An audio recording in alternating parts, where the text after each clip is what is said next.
पानी पी गए और वापसी आओ चले जाते थोड़ा थोड़ा हल्की पत्थर ये मैं एक चालू कर ली तो ये बार अरे अरे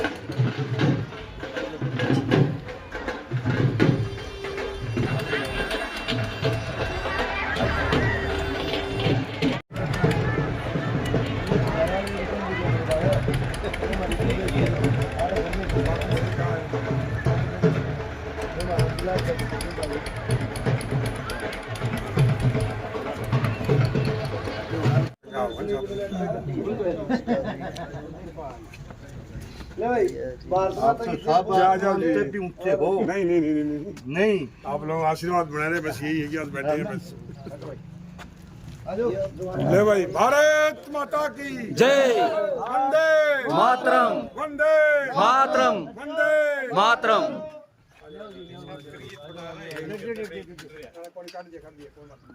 वो नहीं मिट्टी है यार मिट्टी तो जरूरी है हाँ हाँ ना यार चलो हल्दी की पकड़िए ऊपर से बंदा भाई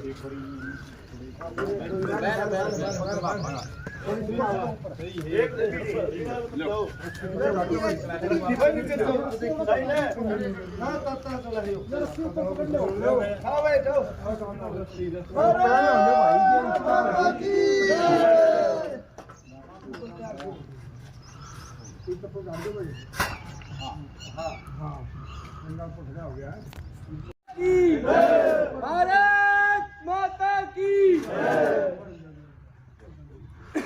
ये मेरे नट के अंदर हो गया हो गया ये लो जी लो राम का नाम लो साइड करो अब ठीक है ना हाँ भी तो सही है और टाइट करें ना ना बहुत तो सही है बस उसको बांध दो कदम घुमा दो ले भाई देख हाँ ये डंडा चढ़ दे ले रन लग गया कौन-सा कर फिट हो गया ना कौन नहीं होगा कौन नहीं होगा हो ही नहींगा उधर का नियम है अच्छा सभी लोग थोड़ा ऐसे आ जाए सब सामने फ्लैट के। अच्छा उल्टे तो फोटो लेगा ऊपर नहीं इस साइड तो ले ना भाई सब वो पीछे अमृत महोत्सव के अंदर वो भी तो लगा रखे है ना वो इधर से ले लो। हाँ इस साइड से इस साइड से दे दो दोनों साइड से हो जाएगा जी। फेस इस साइड हो जाए पे वो कम कर लो उसका पीछे खड़े होके ले लो वो नहीं एकदम फेस इस साइड में कर दो चेहरे इस साइड में कर दो दादा धर्मपाल है इस साइड में सारे मुंह कर लो प्रतिमा भी आओगी साथ में इसे साइड में करो फेस सारे हाँ हाँ हाँ हाँ सही है बिल्कुल उर्ली साइड में आओ दादा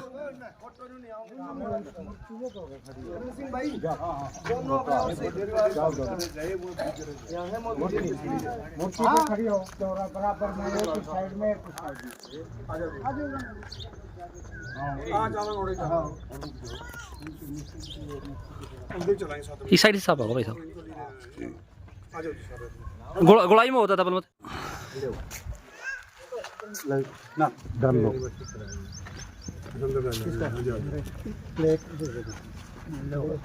हाँ है बस और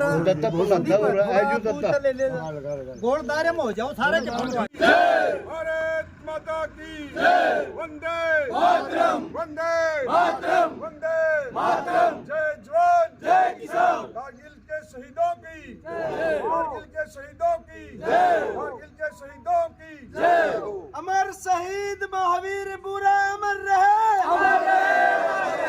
अमर शहीद महावीर सिंह बुरा अमर रहे अमर शहीद महावीर सिंह बुरा अमर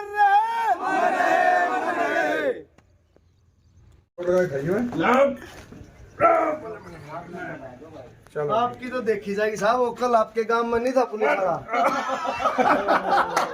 उस बंदी कहाँ से है? 150 किलो का आदमी ईंट लाके चढ़ा ले मारा दे भाई ये मारा देख ये मारा दे भाई और दे सारा दिन पकड़ दे एक बार सब दे मारा भाई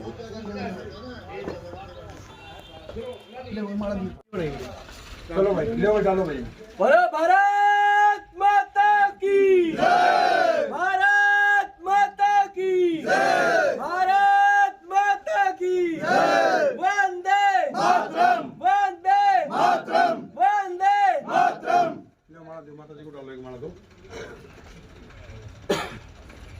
बहुत बड़ा योगदान है।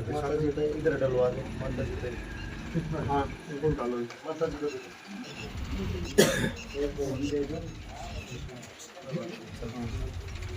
हो गया।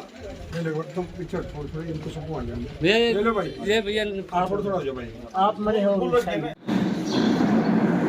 सबसे पहले नमक सही पूरा के साथ साथ गांव के और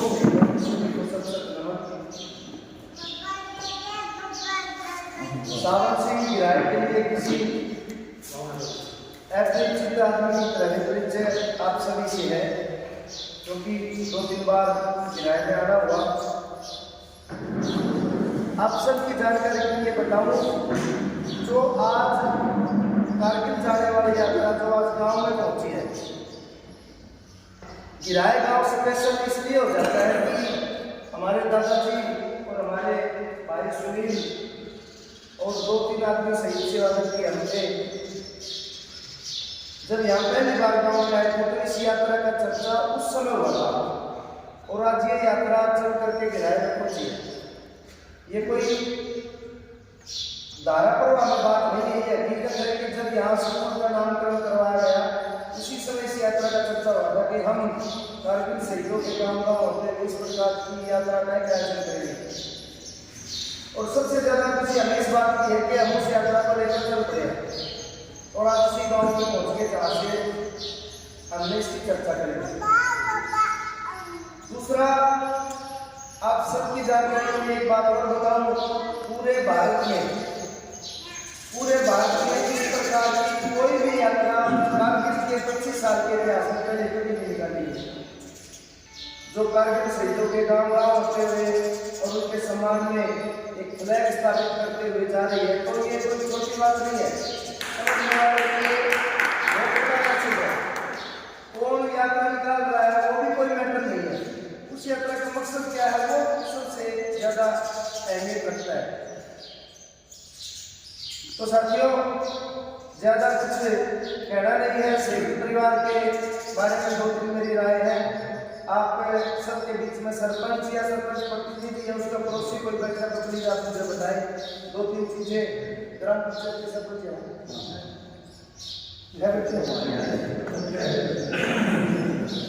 कल मैंने टाणीपुर में भी कहा था, और पाबड़ा में मैंने देखा अपने गांव में पंच और सरपंचों के बोर्ड लगे हुए, उसमें मोबाइल नंबर भी होता है, नाम भी होता है। गलत कह रहे हो, सही कह रहे हो? लड़के आगे लिखा होता ना बोर्ड। कल मैंने पाबड़ा में देखा, नायक दीपचंद जी रहते नासिक में है, उनका परिवार पाबड़ा में रहता है, और घर के सामने फोटो के साथ एक ऐसा भव्य बोर्ड लगा हुआ है जिसमें लिखा हुआ है नायक दीपचंद निवास स्थान सामने है, जो तीर का निशान होता है। तो गिराए गांव में 3 शहीद है, 3 है शहीद है, कोई भी पैरामिलिट्री के हैं उनको भी सम्मान देते हुए अगर हम एक बोर्ड लगाए शहीद महावीर सिंह का निवास स्थान, तो बाहर से जो लोग गुजर रहे हैं सड़कों से उनको पता चले कि इस गली में शहीद महावीर सिंह का मकान है। सभी शहीद अपना अपना बड़ा महत्वपूर्ण स्थान रखते हैं, लेकिन घटनाएं किसी के साथ घटती हैं। आप सब गांववासियों को पता होगा, उसके बावजूद भी मैं बता रहा हूं कि पूरे भारत में अगर मेरे समझ कहीं गलत हो, नायक दीपचंद जी, करण सिंह जी बीच में रोक सकते हैं, सुनी हुई बातें मैं बोलता हूँ जहां अलग अलग मंचों पे हम सुनते हैं। पूरे भारत में जितने भी शहीद हुए हैं किसी भी ऑपरेशन में, किसी भी लड़ाई में, अपने पिता की पार्थिव शरीर के साथ उसका बेटा ऑन ड्यूटी जो वहां लड़ाई लड़ रहा था, मेरे हिसाब से पूरे देश में कोई नहीं आया, पूरे देश में कोई नहीं आया है। अगर कोई आया तो मुझे पता नहीं, सर ज्यादा जानते होंगे। तो इस प्रकार का आपके गिराए गांव का चर्चा बॉम्बे, कलकत्ता, मद्रास बड़े बड़े मंचों पे होता है कि उस शख्स के ऊपर उस समय उसकी भावनाएं, उसके ऊपर क्या बीत रही होगी जो कारगिल युद्ध में शहीद अपने पिताजी को गांव पर लेके आए। तो ये कोई छोटी बात नहीं है। पूरे भारत में एकमात्र गिराए गांव ऐसा, एकमात्र गिराए गांव। तो इतना सा हम जिक्र सुनते हैं, इसलिए ये गिराए गाँव और ज़्यादा स्पेशल हो जाता है। इस पूरी यात्रा जो यात्रा हम कर रहे हैं, नायक दीपचंद जी से जब बात हुई तो नायक दीपचंद जी ने कहा सावन सिंह की यात्रा तो मेरा सपना था। मैंने सर कोई बात नहीं, हम आपका सपना पूरा कर रहे हैं। नायक दीपचंद जी ने कहा कि अगर मैं सही होता तो ये इस प्रकार की यात्रा निकालने का सपना मेरा था। तो हमने इस पूरी यात्रा को समर्पित कर दिया है हरियाणा के कारगिल के शहीदों को, भारत के कारगिल के शहीदों को और जीवित संघर्षशील सबसे जिंदा दिल इंसान नायक दीपचंद जी को पूरी यात्रा को समर्पित कर दिया है।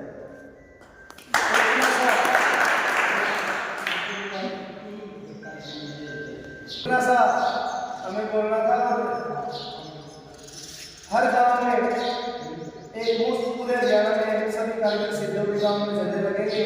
पूरे भारत में एकमात्र हरियाणा ऐसा प्रदेश रहेगा तो सभी कारगिल शहीदों के गांव में इस प्रकार के लगने जा रहे हैं। इसी के साथ धन्यवाद, जय हिंद। मैं तो नायक दीपचंद के बारे में मतलब पहले नहीं सुना था, मैं तो अभी भी नहीं, 4 दिन पहले मैंने कभी सुना नहीं था। ठीक है, इनके बारे में थोड़ा इनका जीवन से बताऊँ। पावड़ा नाम से, ठीक है, और कारगिल में इन्होंने लड़ाई लड़ी। कारगिल में लड़ाई लड़ने के बाद में इनकी मुँह से सुना मान लो, कुछ भी मान लो, इनकी बताई बताता हूँ कि इनका जो तोलो इन पर कब्जा हुआ वो इनकी विषय का पूरा, ठीक है, और ये अपने मुँह से बढ़ाई नहीं करते। लेकिन कुछ भी मान लो 10,000 गोले इनकी यूनिट ने मतलब फायरिंग की और 12 गैलेंट्री अवार्ड इनकी यूनिट को मिले। ठीक है, उसके बाद में अपने संसद में हमला हुआ। संसद में हमला होने के बाद में एक और पराक्रम चला है यहाँ पे राजस्थान में, उसका मैं नहीं हिस्सा था। हमारी भी बीकानेर में जिस टाइम ये अनलोडिंग करते टाइम का मतलब आपने बोला था तो का वो कट गया। कटने के बाद में ये बेहोश हो गए, एक का साथी बेहोश हो गया। साथी बेहोश हो गया तो इनको तो 7 वाले लोग भागे ना, इनको डेड हो दिया। इनमें कुछ नहीं है, ये तो ये बचे खत्म है। और दूसरे का ट्रीटमेंट सीओ साहब आए बाद में, सीओ साहब ने कहा यार ये बोला नहीं सर, इसमें तो कुछ नहीं, डॉक्टर ने बोला। तो सीओ साहब ने बोला नहीं यार ये बंदा कर नहीं सकता, ठीक है। और टीचर भी बताते हैं कि मैं जब मेरा बोला बेटा तो मैंने तो एक ही चीज सोची थी मन में, बजरंग बोले ये भगत है कि बजरंग बोली यार मैं तो सही नहीं हो सकता। फिर अपनी घरवाली के बारे में सोचा यार सुनीता तो भी तो आदमी कुछ भी हो जाओ। और फिर इनके सीईओ का आत्मविश्वास था कि ये बंदा बन नहीं सकता, सही नहीं हो सकता। आप दोबारा चेक किया, डॉक्टर को बहुत ज़्यादा वो करने के बाद उन्होंने फिर चेक किया, बोला सर है इसमें 5% है, तो ये शायद बच जाएगी, कर लेते हैं। लेकिन इनकी जो दोनों टांगे हैं उनमें कुछ भी नहीं, वो काटनी पड़ेगी। शिव साहब ने बोला मैं साइन करता हूँ, आप इनकी दोनों इससे बस बचा दो किसी तरह से, ठीक है। तो उन्होंने इन टांगे काटने के बाद बता दें कि 72 घंटे इस पर 72 घंटे में अगर इनको होता गया तो बच जाएंगे, नहीं तो इनकी आँख सब कुछ मतलब ये तो एक जिंदा सही है, जिंदा सही, ठीक है। 2 बार साधा था, ठीक है। उसके बाद में उन्होंने कहा 72 घंटे है इनका जो डेंजर है, वो 72 घंटे के बाद में देखेंगे। इनको 12 घंटे बाद में होगा। डॉक्टर ने कहा भाई ये बंदा पक्का नहीं मिलेगा, ये पक्का नहीं रहेगा। अभी कुछ अपने बारे में जो भी है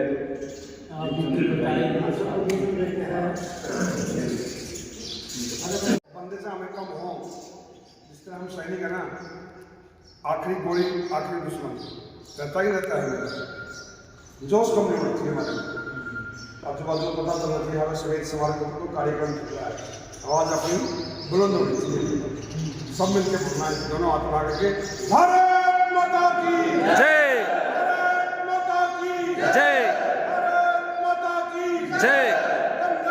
मातरम मातरम मातरम। सबसे पहले तो इस जन्मभूमि को नमन करते हैं हम लोग। ये मेरी भी लगा लो, आप सबकी लगा लो। और एक शहीद की जिन्होंने इस राष्ट्र के लिए अपना सर्वोत्तम बलिदान दिया है, उस भारतभूमि को भी नमन करते हैं जहाँ पर हम पैदा हुए हैं, और उन वीरों को भी नमन करते हैं जिनकी बदौलत हम आज स्कूल की सांसें ले रहे हैं।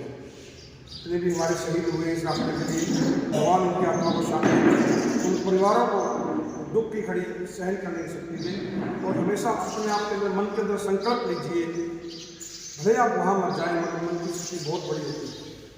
संकल्प ये लेना है कि हम उनके साथ हमेशा हैं। इस तरह हम भगवान हमारे सामने कभी अपने मन में ही धारणा करते हैं। तो एक टाइम आप भले ही मंदिर में मत जाओ मगर शहीद के घर में जरूर जाओ, क्योंकि निस्वार्थ काम करते हैं। जैसे कि मेरे को अभी सुनने में मिला, काफ़ी बार और भी चर्चा आती है कि भाई शहीदों का नाम नहीं होने देंगे। हम लोग शहीद किसके लिए जान देते हैं? मेरे को आप सोचना चाहिए, अपने आप को सोचिए कि अगर हम वहाँ पर शहीद ना हो या वहाँ पर एक सेकंड के लिए भी हमारी सेना हट जाए तो क्या हम स्कूल की सांस ले सकते हैं? इसके बल बोलते हुए आज अपने आपको प्राउड में समझते हैं कि जी हम तो बहुत कुछ है, किसी का मैं मालिक हूँ। कुछ भी नहीं है। जब वहाँ से आतंकवाद आएगा तो कोई मालिक को नहीं, जब बंदूक रखता है मानते ना बात करें। मगर वही सैनिक जब अपने गाँव में आते हैं या शहादत हो जाती है, हम हंसते हंसते क्यों शहीद हो जाते हैं? जो आप लोग बैठे हो ना, सेना के आगे सेना हो, आप लोग सेना से भी आगे कोई सेना है वो आप लोगों को, क्योंकि हम आप लोगों के अंदर से ही पैदा होकर के, आप लोगों के अंदर से ही क्षण करके भर्ती होते हैं, है कि नहीं है? भले ही हम लोगों ने एक पेट से जन्म नहीं लिया हो। जैसे साहब ने बोला कि तीन भाई नहीं थे, हम पूरे भाई साथ में लड़ रहे थे वहाँ पर। कोई भाईचारा, सबसे बड़ा भाईचारा हमारा सेना का वही है। तीनों सेनाएँ लड़ रही थी, नेवी भी थी, एयरफोर्स भी थी, आर्मी थी। हमारे अंदर कभी भी कोई मतभेद नहीं होते हैं। तो किसके लिए हम चले जाते हैं? इस रास्ते के लिए हम खुद रह जाते हैं। जो सेना के आगे सेना है, आप लोगों ने भरोसा छोड़ करके कि हम अगर शहीद भी हो गए तो हमारे बच्चों को आप लोग संभाल लो। मगर बहुत जगह सुनने को मिलता धिक्कार है ऐसे सेनानियों के ऊपर जो अपने आप को बोलते हैं कि मैं यार उस गाँव से हूँ जहाँ मेरा गाँव का शहीद हुआ है, मगर शहीद परिवार में जब खड़े ही होते हैं।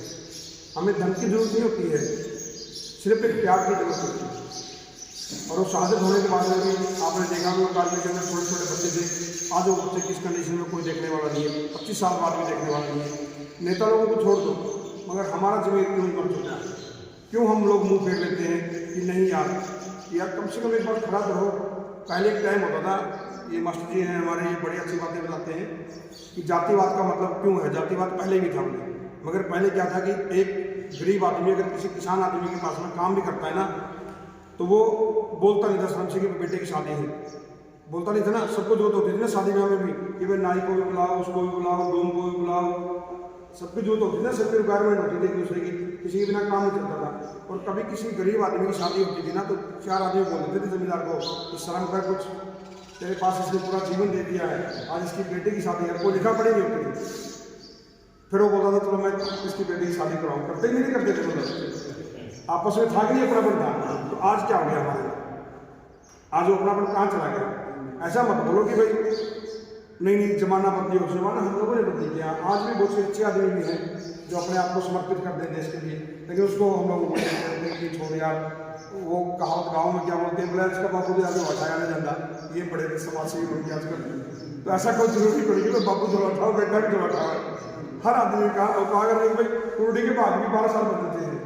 तो ये सोच अपने बदली करनी है। आप लोग बुजुर्ग आदमी हो, आपने सोचो कि अंग्रेजों ने हम लोगों को क्या दिया और हम हमारे बुजुर्गों ने हमको क्या दिया, हम आने वाली पीढ़ी को क्या दे के जा सकते हैं। किसी को बदली मत करो, स्वयं को बदली करो। यार मेरा जो जन्म हुआ किसके लिए हुआ है? ऐसे फालतू की बातें तो हर कोई सुनता रहता है, लेकिन अपने मन की सुनिए। अकेला आया अकेला जाएगा, कोई किसी के साथ नहीं मरता, चाहे जवान से जवान मौत क्यों हो जाए। हम जिंदा हैं कि नहीं? तो जिंदा क्यों है? क्योंकि भगवान की मर्जी से। भगवान इतना दयालु है, जो चीज़ भी हम मांगेंगे ना कभी कमी नहीं पूरी करता। ये तो उदाहरण मैं आपके सामने हूँ, मेरा पूरा पेट फटा हुआ है, आखिरी तक बात थी, सिर्फ उसने दया दिया और आज मैं आपके सामने खड़ा हूँ। और सबके लिए काम करता है, वो इतना दयालु है। अगर आप दिल से कोई चीज़ मांगो ना, कोई चीज़ की कमी नहीं छोड़ता है। मगर हम लोगों को ना वो बोलते हैं कि भाई काला शेर वाला का बढ़ता ही नहीं है। मतलब आपने लास्ट टाइम में सोचा यो मिलते, भगवान बोलता तथास्तु, यो भी ले, फिर नहीं कहते यो भी ले, कुछ भी ले लो, फिर भी अपना तृष्णा रह जाओ। तो 2-3 चीज़ें भगवान सोचे, एक तो आप वंदे समाधि में रह जाओ, भगवान ने होता यार विषय रंग में आती है तो विषय रंग में रोए जा, और मेरे बड़े इस कंडीशन में भी हंसे जा तो भगवान होता यार विषय रंग में आती है तो ऐसे रो गए। तो इसलिए सबसे बड़ी खुशी रखो और एक दूसरे के प्रति रखो। आप जाने के बाद, जैसे हम जो जिंदा हैं, जाने के बाद में हमारी वाइफ पता चली थी कि नहीं यार कोई बंदा था, जिस तरह हम लोग अपने बुजुर्ग आदमियों को याद करते ना यार वो बड़ा अच्छा काम करेगा समाज के लिए, देश के लिए, मतलब। तो ये हमारे लिए बहुत एक बुरी बात सुनने में आई कि एक शहीद का नाम लेते हुए हमारे लिखने में भी, मैं जहाँ रहता हूँ आप मानोगे नहीं, वहाँ पर जैसे आप ये बोला इन्होंने सावन सीखने की बोर्ड लगे हुए हैं, वहाँ आप जाओगे ना बाहर, अपने यहाँ बहुत फौजी है, अपने को प्राउड होना चाहिए। मैं कई बार स्पीच देता हूँ ना, तो मैं ये भी स्पीच देता हूँ, मैं मुंबई फिल्मी दुनिया के पास में जाता हूँ कि भाई हरियाणा वाले कहीं कम नहीं है, मतलब हर जगह झंडे गाड़ के रखेंगे हम लोगों ने, चाहे पलवानी में लगा लो, चाहे जाट आरक्षण में लगा लो, जैसे और समाज सेवा में लगा लो, ऐसे ऐसे बंदे अपने जाते हैं। हरियाणा से अभी अमरनाथ यात्रा चलेगी, बाढ़ आ जाएगी तो हरियाणा में जाके, तो मैं भी बोलता हूँ भाई भले ही कंडीशन हो, लेकिन आज भी लास्ट तक झंडे गाड़ सकते हैं हम लोग हरियाणा वाले। तो अपने आप को एक प्राउडनेस महसूस होता हम लोगों को, तो किसके लिए कि समाज के लिए। और वहाँ पर है ना जगह जगह इतना अच्छी स्मारकें बना रखी हैं, अच्छा लोगों को रिकॉर्ड करते हैं, वहाँ पर साथ जो स्मारक जाते हैं। तो ये शहीद परिवार के साथ साथ में अपने गाँव का भी प्राउडनेस होना चाहिए। हम लोगों को नॉर्मल लगता है जैसे आप छोड़ो यार है तो इनका पूरा का परिवार है, कोई मतलब नहीं है, लेकिन यही आपके साथ कारगिल में चलोगे ना, तब आप इस गाँव के नाम की गाथा सुनोगे ना, तब आपको लगेगा यार मेरे गाँव में इतना बड़ा नाम है। जैसे आप मेरे गाँव में भी जानते हो आदमी, लेकिन जो बंदे इसमें लाइन लाइट बना हुआ न्यूज़ बारह सुना उनकी मेरा यार अपने काम करने लग रहे हैं।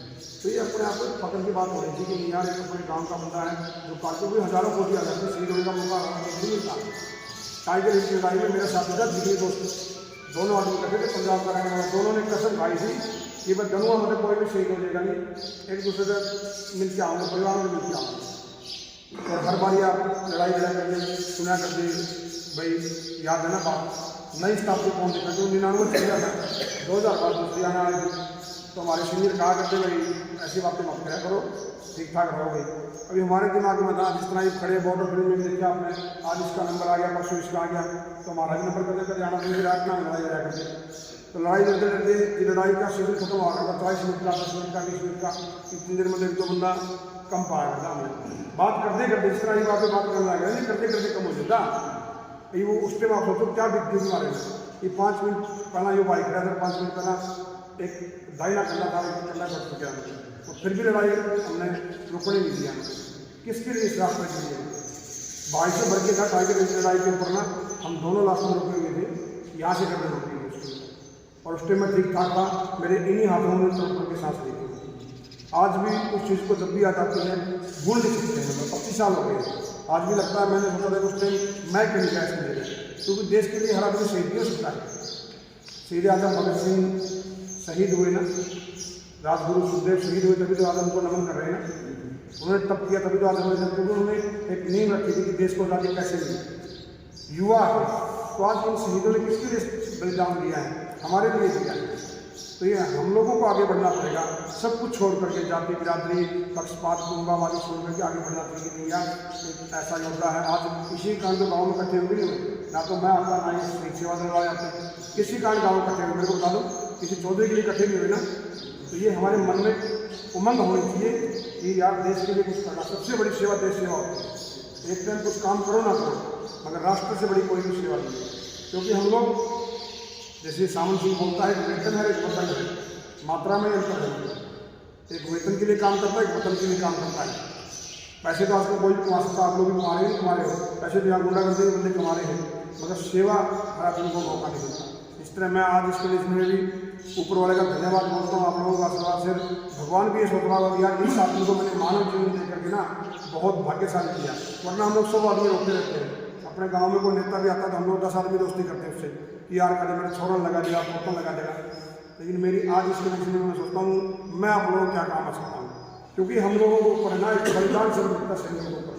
वो बलिदान शब्द इसलिए लिखता है कि हम देश के लिए बलिदान रखते हैं और औरों के लिए भी। आज भी भले ही हमारी कंडीशन कैसी भी हो, भले ही हमारे पास आज वर्दी नहीं है, मगर राष्ट्रभक्ति हमारे अंदर आज भी वही है। आज भी मेरा हर कदम इस राष्ट्र को समर्पित है। मैं आज नासिक महाराष्ट्र से क्यों आया हूँ, धन के लिए नहीं है, मन की शक्ति से। ना मेरे पास तन है ना धन है, मगर मन की शक्ति। यही चाहते हैं कि इस संसार में जाने से पहले कुछ न कुछ ऐसा करके चले जाएं जिससे कि हमारा जो जन्म हुआ है वो एक सही दिशा में जाए। ये मत सोचो कि उसने क्या किया, अपना एक फोकस रखो कि यार मैंने तो ये काम करना ही करना है। आप मानते ना बात को? नहीं तो आप सोचिए कि महाराजा अग्रसेन के अंदर घर के औलाद भी कंस हुआ था कि नहीं हुआ था? एक उसका बेटा था ना नजाज, कंस कितना था, अपने बाप को जेल में डाल दिया था। और उसी कंस की एक बेटी भी थी, बेटी के घर से भगवान ने जन्म लिया, तो हमारे हाथ में नहीं था ना। और उसी भगवान ने अपने मामा को भी मारा। तो ये तो विचाराधीन की बात है ना, नहीं तो एक ही परिवार था ना, तो विचार अलग अलग ठीक नहीं थे। तो अपने अंदर भी आप दुर्योधन भी है, और शकुनी भी है, और युधिष्ठिर भी है, और भगवान श्री कृष्ण की तरह भी बंदे हैं। तो वो चीज़ें हम लोगों ने सबने सोच ली है कि भाई इस राष्ट्र के लिए हमने क्या करना है, क्योंकि छोटी छोटी चीज़ों से हम बहुत कुछ कर सकते हैं। गांव की साफ सफाई से लेकर के बेटियों को पढ़ाई के लिए लेकर के हम बहुत कुछ कर सकते हैं। आधा बुजुर्ग आदमी कभी स्कूलों में जाते हो तो प्रेशर मत करो बच्चों के ऊपर भी कि यार बेटा वो बंदा सो लिया, उसका पोता तो भी सो लेके आ गया। उसमें सुसाइड करते हैं बच्चे कई बार प्रेशर में। बस बच्चों को ये बोलो बेटा नंबरों पर तो मत आको, कितने भी नंबर लेके आओ, इंसान बनने की कोशिश करो, समाज के लिए कुछ ऐसा करके चले जाओ। अच्छे काम करोगे ना तो 7 पीढ़ियों को याद रखोगे, बुरे काम करोगे तो कौन रखेगा? गाँव वाले क्या माँ बाप भी बोल देते भाई हमारा लड़का नहीं तो पता नहीं किसका नजायज फूक दे उसको, सारे बोलते ही बोलते। और अच्छा काम करोगे उदाहरण के तौर पर वो चोपड़ा, नीरज चोपड़ा अपने हरियाणा में हुआ ना, वो महाराष्ट्र वाले बोलते हैं इनका पूछते हैं नहीं, महाराष्ट्र से वहाँ हरियाणा में जाकर बस गए थे जब मराठों का युद्ध हुआ था बोले, तो कुछ महाराष्ट्र वाले वहाँ बस गए थे, उनको अपना मिला है। मतलब देखो अच्छे काम करोगे तो सब आदमी अपना बोलते हैं।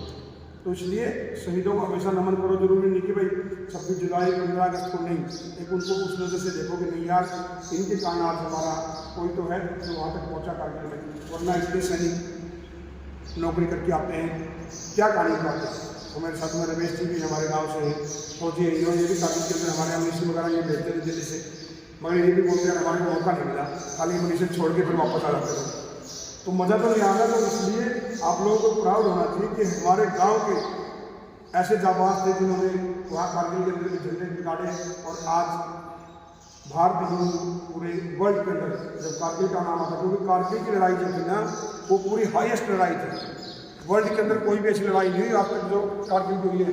हाइट के ऊपर थे हम लोग, 18,000-19,000 की हाइट के ऊपर लड़ाई लड़ी गई है। दुश्मन पूरा बंकर बना के बैठा हुआ है। सब जिस रेजिमेंट में थे ना तो हमारे साथ 4 जाट और 17 जाट थे। तो एक किस्सा भी आता था, अभी मजाक करते उस टाइम क्या था कि भाई वो 4 जाट वाला के अंडर में थे तो कालिया साहब भी उसी में थे।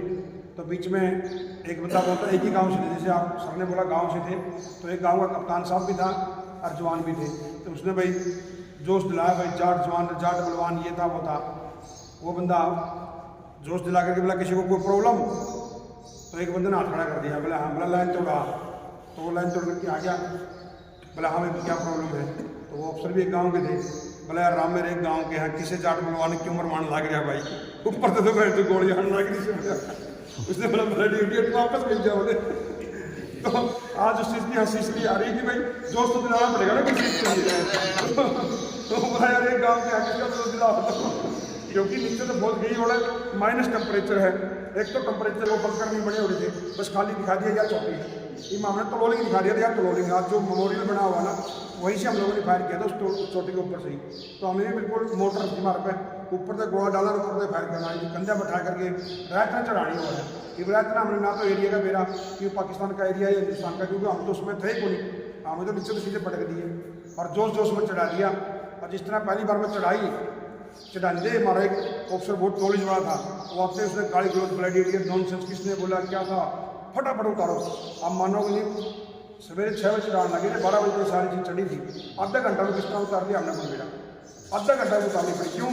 अरे आधा घंटा में उतारो नहीं, थोड़े बम आए, किस तरह उतारी 40 मिनट के ऊपर धमाधम, अगर नहीं उतरानी बिना लड़ाई लड़े सारे उतारने लगते। तो किसी को नॉलेज दिया, और नॉलेज किस तरह पहला हल्की चला करके मेरा नहीं हल्की किस तरह चलानी, कितना बीच गिरना हो, उस तरह फौज में भी है लेकिन शिकायत हुआ है। ये बात पूरा बैठे रहा हाँ पर मुझे फौजी देख रहे हैं ये महाराष्ट्र में इनकी तो ट्रेनिंग दे रहा है। ट्रेनिंग इसलिए दे रहा है कि भाई जब युद्ध होगा ना उसके अंदर खून बचा सकेंगे, इसलिए पसीना बहा जाता है। अगर आप ट्रेनिंग नहीं कराएंगे पहला इसको तो टैक पे ट्रेनिंग सब आगे बढ़ा, तो आप छोटे बच्चों ने भी आविष्कार करते और एक बड़ा गर्व करा करते, फिर थोड़ा आगे नहीं गया पूरी क्या करते। और आजकल तो मतलब पूरी का ईरान की बड़ी है, तो उस टाइम एक वैल्यू आ करती, पहलवान के लगा लो, किसी चीज़ लगा लो, एक इज्जत भी करा करते बंदे ने। तो आज सब आदमी जागरूक हो गए हैं, मगर राष्ट्र के लिए जागरूक होना है और देश के लिए जागरूक होना है। तो सबसे पहले तो हम लोगों ने अपने घर के लिए जागरूक होना चाहिए, माताओं बहनों की इज्जत करनी चाहिए और राष्ट्र के जो शहीद हैं उनकी इज्जत करनी चाहिए। मेरे सर ने घोड़ा बताया तो हमारी बहुत बड़ा बेड़ा है आर्टिलरी का, तो बिफोर 330 की रॉकेट रेजिमेंट थी, सब आदमी फायर कर रहे थे, तो हम तो बिल्कुल पहाड़ी के ऊपर थे क्योंकि हम लोग 90 डिग्री में फायर करते हैं, दीवार के पहले साइड में कोई बैठा नहीं तो भी हम लोग मार सकते, तो इसलिए हम बिल्कुल फ्रंट में रहते हैं, हमारे साथ में बैटरी रहती है। तो लास्ट में हम लोगों को मौका मिला था 12 के बाद होती, पापा बैटरी यहाँ थी, क्योंकि बैटरी रहती। जैसे हम लोगों को भी 1 राउंड गन फायर मिला, बोला इनकी देख लो भाई, और लास्ट सन से तो ये तो किस्मत की बात थी, फायर कर दें 12 के 12 तो 40 का जो तो दूसरे का गोला तो पूरी हो गई। ये बुरा किस्मत वाली बात थी, हमें लोग कहते भाई सबसे ज़्यादा हमें निशानेदार से ना बस वो कुत्ता लगने वाली बात लगा लो, नहीं तो हमने तो कोई तो चलाने खातर ले कौन था, क्योंकि हमारे सीनियर थे बोले बोले कल ले लो बोले इसकी बोलना ना तो मुकेश ने ले थे, हमने ले अवतार बोले तो हमें जो सही से आदमी तो हमें छाँट दो, बाकी छोड़ दो, इसकी नहीं लेना इनकी हमें ले जाएंगे। तो वो दोनों उदाहरण ने मार दिया, मुकेश 40 मिनट पर था, मैं 40 मिनट पर था। तो ये ऊपर वाला कभी बचपन से लिख देता, क्योंकि बचपन में मैं कोई सैनिक नहीं था, ना हमारे खानदान में कोई सैनिक था, मैं अकेला आदमी था जिसने नेताजी सुभाष चंद्र बोस के जो वर्डिंग थे उसकी फ़ोटो को देखा और उसके जो नीचे लिखे हुए तुम मुझे खून दो मैं तुम्हें आज़ादी दूंगा, उसकी प्रेरणा लेकर के मैंने भारतीय सेना की वर्दी पहनी, बचपन से ही सपना पूरा किया और युद्ध करने का मौका मिला। तो उसी तरह आप कोई भी कार्य करें ना, सिर्फ संकल्प करना है अपना, ये वाली छोटी छोटी चीज़ें लेके बैठ जाओ, उन्हें भी लगा लिया मेरा बा आ गया है, मेरा ये हो गया है, कंधा कर मेरा देखो आप किधर फोन करता बताओ करा कि नहीं करता, तो मैं 24 घंटे इधर उधर लेके बैठ मुझे कहीं घूमने को छूँगा। तो इसलिए यहाँ से दर्द कम करो दिमाग से, क्योंकि यहाँ से दर्द कम हो गया तो आप इंग्लैंड तो ऐसी से आदमी भी है, अमिताभ बच्चन बोला कि 82 साल का हूँ, बोला मैं 14-18 घंटे काम करूँ, मैं अमिताभ बच्चन को पहुँच गया एक बार, बोला हाँ जी आओ, हम मतलब एक सवाल पूछना, हाँ जी आपने बोला पूछो, मकान अपने बहुत खड़ा घंटे काम करो, बोला नहीं जी ऐसा कुछ नहीं, माँ जी कम है, माँ हमारा काम आप 2 घंटे करके दिखा दो तो बोला 1 घंटा ही कर सकता मैं तो मैं इसी में बैठ के 12 के 18 घंटे करवा दो, मगर आप लोग 2 आदमी तो बुर्स बनाने मिल रहे, यहाँ पे नौकर चाकर है और पीछा खातर काम करो, एक एपिसोड बनाने खातर 2 करोड़ रुपये ले 18 घंटे में 3 एपिसोड बना दो, मात्र हम 6 करोड़ रुपये फूट दो, बताओ आप हमारा घंटे को हम देखते कोई तनख्वाह मिलनी है। तो ये सोच के ऊपर फर्क है। आज भी अपने बच्चों को ये समझाओ भाई पैसा सबसे बड़ी चीज़ है, पैसा जरूरत है हमारे को मगर उतना ही जरूरत है। अभी मेरे को लगा लो मेरे साथ वाले कप्तान साहब तो रिटायरमेंट हो रहे हैं, तो कई बार अफसोस भी हुआ है कि यार जब मैं रिटायरमेंट होंगी तो कप्तान तो हो, लेकिन आज प्राउडनेस भी है कप्तान तो बढ़ के बंदे मेरे को नाम है कि यार तू जीवन कैसे जीरा, बड़े बड़े आदमी करोड़ों गाड़ियाँ लेके आ रहे हैं, यार तो ज़्यादा खुश किस तरह रहा है। तो इसलिए पहला अपने आप को माइंड को रखो, अपने पास जो चीज़ है ना उसमें खुश रहना सीखो। ये जो चीज़ अपन देखती हूँ भगवान ने अपने हिसाब से सब कुछ सही देखते हैं, लेकिन अपने हाथ पर रह जाओ, मैं यार मिलती थी वो याद रखूँ तो मेरा हाथ पर बने मैं क्या कर सकूँगा आपके मुकाबले, मगर फिर भी मैंने इस परमात्मा को नमन किया कि जो भी तूने दिया ना उसमें खुश हूँ, अगर आंखें चली जाती तो क्या कर लेता, एक हाथी से मेघ हाथ से काढ़ी जाती है। तो कभी भी अपने आप को मायूस मत हो यार मेरे पास ये होता मैं ये कर लेता, नहीं, बीमारियां भी हमारे हाथ में नहीं है, खुश रहोगे तो बीमारी वैसे कम हो जाएगी। छोड़ दो ऊपर वाले के ऊपर छोड़ो, हम लोग बोलते तो हैं ऊपर वाले बिना पता नहीं था, मगर फिर भी अपने आप को हमें कमेंट समझा आगे नहीं भाई, मंदिर में भी जाओगे तो मैं कुर्सी मिलेगी बैठो मेरे टाइम तरफ से कमाओगे कमा तो छोड़ दिया करो उसके ऊपर, अगर आप सच्चे दिल से भगवान को मानते हो वही ऐसा कुछ करने वाला। बस जब भी बैठते हो प्रेम की बातें करो, नेता लोग किसी के सगे नहीं होते हैं, चाहे अपना खुद का भाई जो ना हो, मानते ना बात करो, वो लोग अपना अपना पहले अंग्रेजों ने लूटा है और अभी ये लूट रहे हैं, तो इस लूट को हम लोगों ने सबने बचाना है, इस राष्ट्र को अगर हम लोगों ने बचाना है, बच्चों ने युवाओं ने अपनी अंधात्मा को जमाना है कि भाई अभी भी मौका है इस देश को बचाने के लिए, शहीद होने की किसी को जरूरत नहीं है। जो भी आज नशाखोरी चल रही है, जो भी आज बेटियों के ऊपर अत्याचार हो रहे हैं, राष्ट्र के प्रति जो भी गलत काम हो रहे हैं, जब इकट्ठा होंगे ना तब हम सबसे बड़ा तो जातिवाद को हम लोगों ने मिटाना है, जिसको अब नेता लोगों ने धीरे धीरे अपनी खो दिया। अभी तो आजकल भर्ती के अंदर भी फोन आने लगी थी, अग्निवीर में भर्ती हो रही तो आप कौन सी जाति सेवा बताओ, सेना में कभी ये नहीं चलता था, मतलब सेना में जो हमारी बटालियन बनाई गई ना वो इसलिए बनाई गई थी कि जोश के लिए, चाहे मराठा रेजिमेंट हो, चाहे जाट रेजिमेंट हो, चाहे बाकी सिख रेजिमेंट हैं, ताकि भाषा का संयम रखे और एक जोश के लिए यार हम लोग पंजाब वंश कम थोड़ी है, इसलिए वो बनाई गई थी उस टाइम जोश के लिए होता। और उस टाइम जरूरत भी थी सेना की, और आज सेना धीरे धीरे कम करते जा रहे हैं। मगर मैं फिर भी बोल रहा हूँ सेना है ना वो देश की ऑक्सीजन है, जिस दिन वो ऑक्सीजन एक दिन भी कम हो जाएगी हम दोबारा से गुलामी के जीवन में जकड़े जाएंगे। आप लोग खुद अंदाजा लगा लो, निस्वार्थ आप लोगों के पास से ही हम लोगों ने जन्म लिया है और आज आप लोगों के आशीर्वाद से हम लोग सीमाओं पर जाते हैं, अपने गांव का नाम रोशन करते हैं, मगर जब शहादत जाती है तो हम भूल जाते हैं। तो बस यही मेरी एक प्रार्थना आप लोगों से कि कोई भी कार्य करो, अपने जन्म के अंदर कुछ ऐसा कार्य करके चले जाओ, आप जाने के बाद भी आपको नमन करेंगे। युवा पीढ़ी आप लोगों का उद्धार करेगा। मैं आपके सभी बड़े बुजुर्गों को नमन करता हूँ, माताओं को प्रणाम करता हूँ और सभी मंच वालों को भी हृदय गहराई से अभिनंदन करता हूँ। और दो बातें इस भारत माता के लिए बोलता हूँ कि हे जन्मभूमि भारत, हे कर्म भूमि भारत, हे जन्मभूमि भारत, हे कर्म भूमि भारत, जीवन सुमन दाकर आराधना करेंगे तेरी, जन्म जन्मांतर वंदना करेंगे तेरी। हे जन्मभूमि भारत, हे कर्म भूमि भारत, हे वंदनीय भारत, हे वंदनीय भारत। और मैं अंत में अपने शहीद सेवा दल के सभी भाइयों को नमन करता हूँ कि उन्होंने ये बेड़ा उठाया है कि भाई पूरे भारतवर्ष में, अभी तो हरियाणा शुरू किया है, जब इन्होंने मेरे पास फोन किया तो मैंने सावंत सिंह को यही बोला, सावंत सिंह मेरे खुद के भी यही विचार है, क्योंकि किसी को भी कोई नहीं दिखाता है तो मेरे मन में विचार है कि 25 साल बाद आज भी हमारे को नाम याद नहीं, आजू बाजू में नाम याद नहीं कि कारगिल में कितने शहीद हुए थे, 500 कुछ सैनिक शहीद हुए थे, किसी को नाम याद नहीं, तो उनको हम लोग फ्रंट में लेके आएंगे, उनके परिवारों को हम दिखाएंगे। मतलब मगर मेरा एक इरादा ये है कि भाई सच्चे दिल से दिखाएंगे। मैं आज भी भले मेरी कंडीशन हो, मैं आज भी एक ऐसा काम करना चाहता हूँ जिससे कि निस्वार्थ काम हो, पारदर्शी होना चाहिए। हनुमान जी की तरह छाती खोल के फाड़ो ना, तब भी भगवान ही नजर आना चाहिए। ऐसा एक कार्य करेंगे तब एक मज़ा आता है, दिखाने के लिए नहीं करना चाहिए, हमें अपने आप के लिए करना चाहिए। तो इन लोगों ने बीड़ा उठाया है, तो मैं इनसे भी यही उम्मीद करता हूँ कि भाई ये यात्रा बिल्कुल कर्तव्य तक सही पहुँचे और निस्वार्थ पहुँचे, अच्छी भावना से पहुँचे। मतलब तभी हम सैनिकों का सम्मान कर सकते हैं। स्वार्थ से किया काम कोई भी कामयाब नहीं पहुँचता, निस्वार्थ काम किया हुआ बुलंदी तक पहुँचता है। तो यही मेरी आशा है आप लोगों से भी, और मैं धन्यवाद बोलता हूँ पूरे गाँव को, शहीद सेवा दल को भी, और ये यात्रा में सहयोग करने वालों को भी नमस्कार। शहीद सेवा दल जी 2 यंगों की पहल इन्होंने शुरू करी, गाँव की राय की तरफ से मैं इनका तहे दिल से धन्यवाद करता हूँ। और हम कामना करते हैं इनकी यात्रा कारगिल तक सुरक्षित और मंगलमय होते हुए वहां तक पहुंचे। शहीद महावीर सिंह को आज हम याद करते हैं। करनी सबूत के पैर को पढ़ना मत किया है। उनकी गांव में मिसाल दे दो, फौज में जाने की बाद भी उनकी मिसाल दे दो। उनने जो निडरता से काम किया है वो शायद किसी को भी इतनी निडरता नहीं देखने को मिली। तारीख 5 जुलाई का महीना, लड़ाई तो पहले शुरू हुई थी, वो 2 दिन पहले भी चोटिल हो गए थे। उनके सीओ साहब ने ये कहा कि महावीर सिंह आप युद्ध में नहीं जा सकते, आप चोटिल हो रहे हो। मतलब जी इससे मेरे कोई फर्क नहीं पड़ता। मेरे हाथ पांव और मेरा दिमाग, मेरा शरीर पूरी तरह से समस्त मानता हूँ।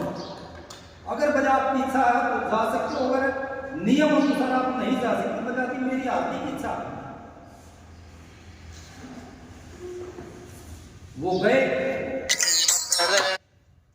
और 5 तारीख को वो मां भारती के चरणों में सदा सदा के लिए सो गए। आज उनकी जो ये जयंती मना रहे हैं सिल्वर जुबली, पूरी टीम को हमारी तरफ से विशेष बधाई। समाज उन्हीं को याद रखता जो समाज के लिए जिए हैं। नहीं तो चौथी पीढ़ी मंदिर में नहीं परदाता के नाम का मेरा करें। सदियों तक याद रखेंगे तो हम शहीदों को रखेंगे, और जिन्होंने समाज के लिए काम किया उनके लिए अनेक उदाहरण कहीं से भी ले लो। भगत सिंह का ले लो, कहीं से किसी का भी ले लो। एक महात्मा भगत सिंह का घर गए जब तक वो जन्मा भी नहीं था। सरदार केसर सिंह जी बैठे मान भाव कराया उसका ऋषि जी का। भगत सिंह जब धर्म में थे 2 महीने के थे धर्म में, उसकी माँ कैसे निकल गई। उसने देखा कि भाई ये गर्भवती महिला, बोले किशन सिंह इस देवी से कौन महान विभूति पैदा होगी? बोले अभी वो तो ऊपर वाला की बात है। भगत सिंह का जन्म हुआ तो वो महान विभूति को हम आज भी याद करते हैं।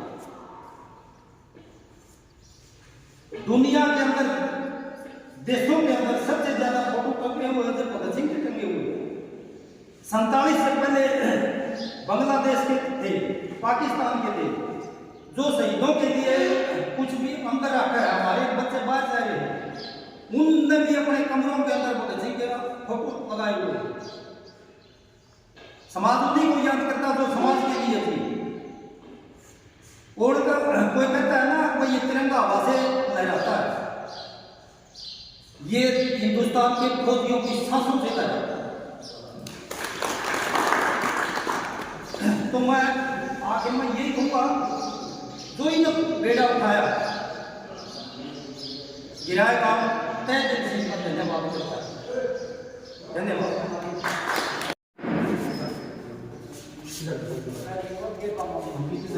आगे आ जाओ।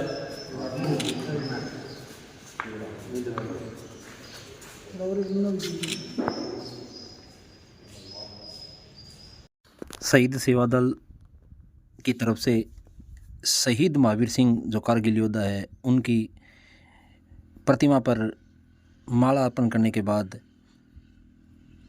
अब शहीद दर्शन बुरा की प्रतिमा पर गांव के मौजूद व्यक्ति, शहीद सेवा दल के अध्यक्ष सावन कुमार जी, कर्ण सिंह फौजी साहब जो शहीद महावीर सिंह के सपुत्र है, ने दर्शन बुरा जी की प्रतिमा को पुष्प माला और पुष्प अर्पित कर रहे हैं। एक फौजी के लिए बहुत ही गर्व की बात है एक दूसरे फौजी का, एक दूसरे शहीद का मान सम्मान करना। कर्ण सिंह फौजी सपुत्र श्री महावीर सिंह जी बुरा कारगिल शहीद। अब उसी कड़ी में आगे शहीद सुरेंद्र सिंह बुरा की प्रतिमा को फूल माला और उनके चरणों में फूल अर्पित किए जा रहे हैं। जोगीराम बुरा जी,